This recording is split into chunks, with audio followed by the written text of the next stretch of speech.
Hello, everyone. I'm your Miami-Dade County Mayor, Daniella Levine Cava, Magistra Daniella. Hey, everyone. Sak passe. The Haitian Flag Day, it's today. I'm joining FANM in solidarity with their campaign for the struggle for democracy in Haiti.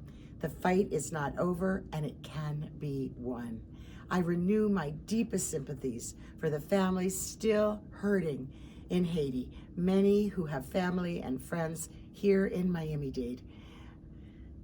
As the country faces new and ongoing challenges of violence and political instability, we stand in solidarity with the Haitian people.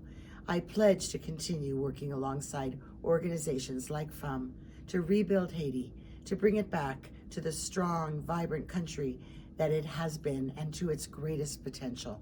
I'm still confident that beautiful Haiti and its people will rise back with renewed resilience.